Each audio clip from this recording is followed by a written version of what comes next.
a legend in his own mind. Okay, and Peter Farrar, we are very blessed to have so many thought leaders in the audience here.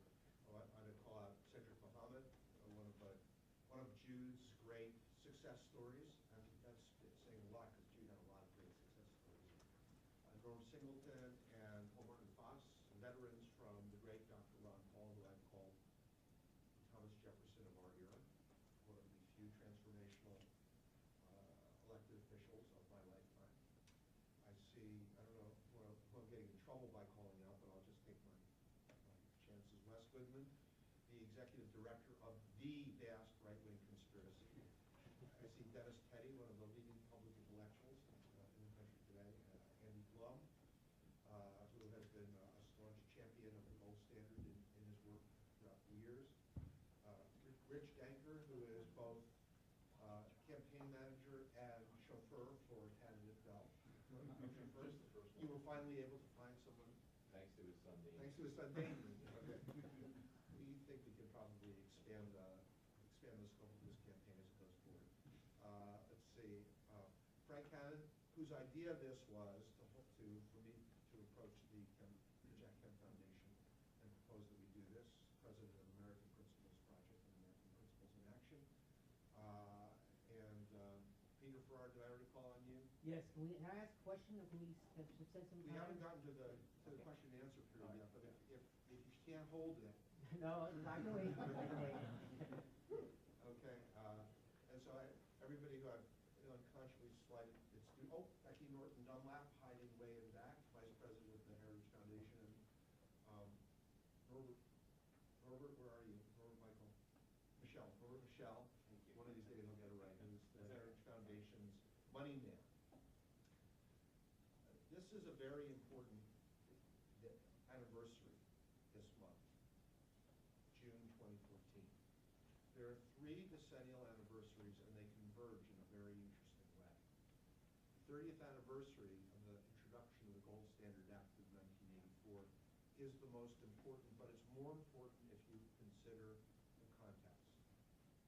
And I learned this from something Jeff Bell taught me many, many years ago when we were working, I think, in Capital City Partners together in one of our many quantum efforts. And after working with Bell, Mueller, Cannon, and so forth, and interacting together. And that is, in June of 1914, Serbian anarchist Gavrilo Princip assassinated Archduke Ferdinand, commencing the process that would plunge the world into what turned out to be a century of war. That piece of lead, that bullet, led into a cascade of events that precipitated very rapidly into what was then called the Great War, and is now called World War I. On that day, 80% of the world was governed by emperors. It's extraordinary.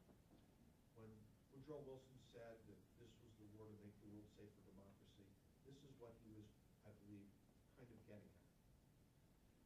The very first victim of all-out war is the gold standard, because it represents a treasure chest that can be accessed by the political authorities in order to finance the war.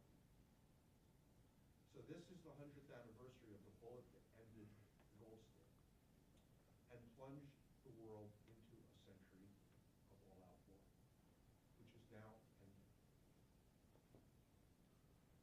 This is also the 70th anniversary of D-Day, of the D-Day invasion, which led to the end of World War II.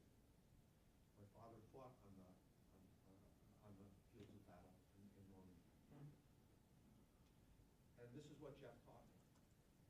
When America has been the force by militancy of spreading liberal, small L liberal, Republican, small R Republican values throughout the world.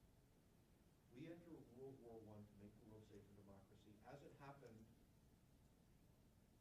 instead of democracy, we got tyrants and dictators and warlords, East and West, necessitating World War II, which we won. And as a factor of that victory, America implanted small L liberal, small R Republican values in Western Europe, which had not been democratic prior to this. was an extraordinary accomplishment, but the war was not over. The war continued into what I call World War III and the world calls the Cold War, which was a confrontation with the tyrants and dictators of the East who were left in place. And as a consequence of the work of Congressman Charlie Wilson and his cadre of people, of great men such as Ronald Reagan and Pope John Paul II, great women such as Margaret Thatcher, America won World War III and implanted liberal Republican principles as normative in Eastern Europe and in South America. And when the Berlin Wall came down, the light of peace seemed to be dawning. And then came 9/11, which, if you read the fine print, was an effort to restore the Ottoman Empire. This was Al-Qaeda's effort to restore the pre-World War I imperial order. They failed. It was shocking. They set out to terrorize America, and they did. And yet now, a dozen years later, it's clear that we have won the war on terror as a matter of all-out war. Yes, the world remains dangerous and steps need to be taken to restore our security, but the concept of all-out war, world war, is fading.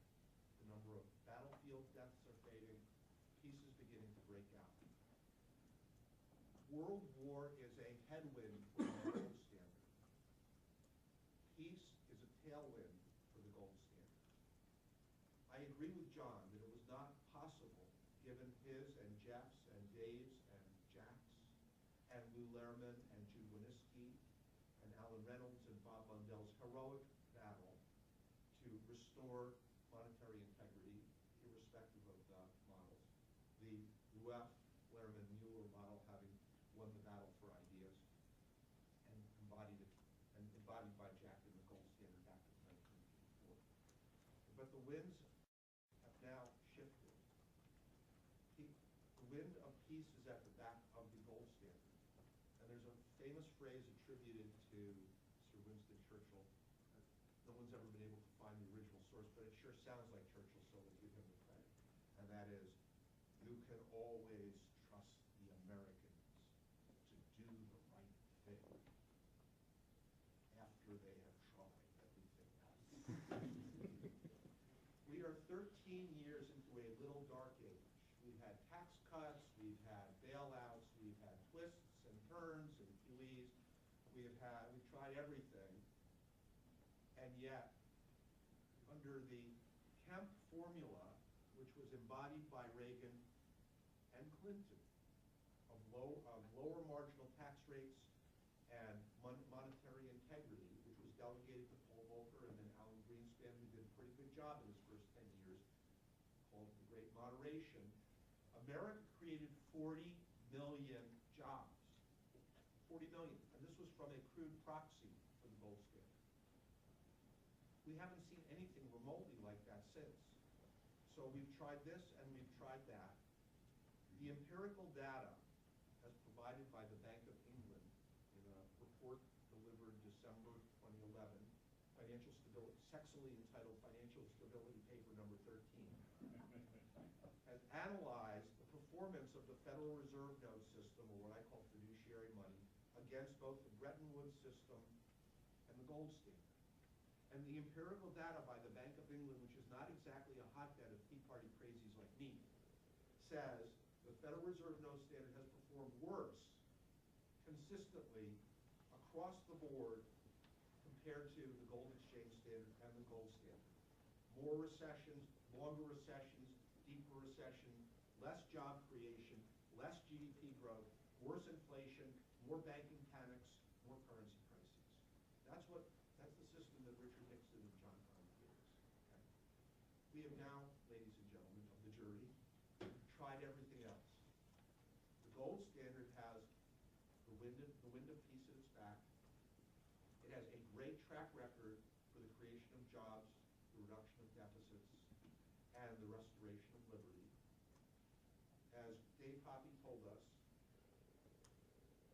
this small band was mocked, of which Jack Kemp was the political quarterback, was mocked, and these people, many of the survivors are now in this room, okay, showed true moral courage by sticking with the idea of lower marginal tax rates and the gold standard. Lower marginal tax rates and a proxy for the gold standard created 40 million jobs. We are here today to encourage people to take it and bring it to conclusion and give the world the classical gold standard as prophesied by Ralph, as kept alive by Louis Lerman,